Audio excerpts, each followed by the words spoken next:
दोस्तों आइए हम सीखते हैं इस वीडियो में कि भाग हम किस तरह से करते हैं, कि डिवाइड को किस तरह से किया जाता है। तो करते हैं फिर वीडियो को देर के बिना शुरू। आइए दोस्तों देखते हैं हम इस तरह की भाग कैसे करते हैं। तो जैसे कि यहाँ पे दिया है कि जो हमारे जो है आपको एक ध्यान रखना है कि जो संख्या बाहर होती है उससे हमें अंदर वाली संख्या को भाग करनी होती है।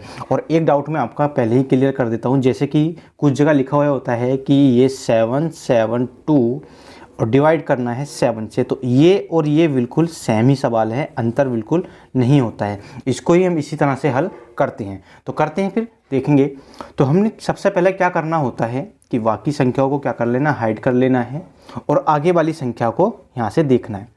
अब इसे देखना है कि क्या जो ये संख्या है अंदर वाली, क्या वो बाहर वाली के टेबल में आती है। हाँ आती है तो ठीक है, वरना फिर आगे चलना पड़ता है। ठीक है, क्या होगा, देखो यहाँ से 7 का पहाड़ा इतनी बार पढ़ो कि 7 आ जाए।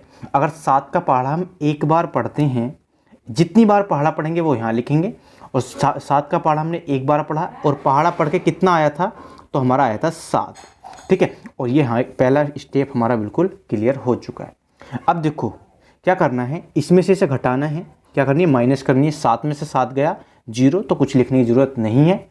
अगली वाली संख्या को ऐसे का ऐसे ही उतार लेना है। अब फिर वही काम करना है, 7 का पहाड़ा इतनी बार पढ़ो कि 7 आ जाए। 7 का पहाड़ा इतनी बार पढ़ो कि 7 आ जाए। ठीक है, तो एक बार पढ़ेंगे तो 7 आ जाएगा, बिल्कुल आ जाएगा। ठीक है, अब यहाँ से कुछ बचा, कुछ नहीं बचा। अब देखो हमारी एक संख्या भी बची हुई है जो 2 है, उसको हम ऐसे का ऐसे ही हम उतार लेंगे। क्या देखो 7 के पहाड़े में 2 आता है। देखो मेन सवाल जो चालू हुआ वो अब चालू हुआ। ठीक है, 7 का पहाड़ा जो 7 के पहाड़े में जो है कितना 2 आता है, क्या नहीं आता।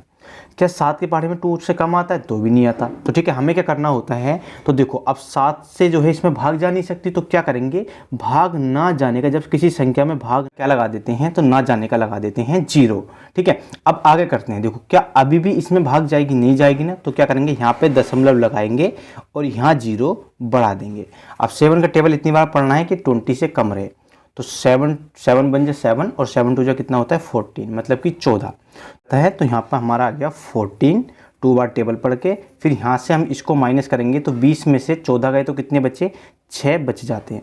क्या देखो, क्या इसमें इससे भाग जा सकती है, नहीं जा सकती ना। तो क्या करेंगे, देखो हमारा दशमलव लगा हुआ है और हम क्या कर लेंगे, यहाँ पे 0 बढ़ा लेंगे। ठीक है, 0 बढ़ा लेंगे। आप ऐसा मत सोचना कि यहाँ पे भी तो 7 से कम था, लेकिन यहाँ पे क्या था, यहाँ से घटा के बचा था, तो इसलिए हम क्या है, इसका ना जाने का 0 नहीं लगाएंगे, क्योंकि ऊपर वाली संख्या का शेष बचा हुआ है ना ये, तो इसलिए हम इसमें ना जाने का 0 नहीं लगा सकते। हम दशमलव लगे हुए का 0 लगा सकते हैं। तो इसी तरह देखेंगे कि हमें क्या करना है, 7 का टेबल इतनी बार पढ़ना है कि कितने से 60 से कम रहे।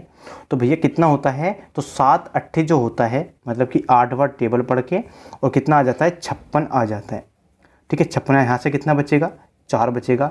अब इसी तरह से आप बार बार करते रहेंगे, भाग चलती रहेगी, तो आपको ज़्यादा आगे तक नहीं जाना है, बस यही लिख देना है शेष, और यही क्या हो जाएगा हमारा, ये हो गया हमारा राइट आंसर। तो उम्मीद है आपको भाग करनी आ गई होगी।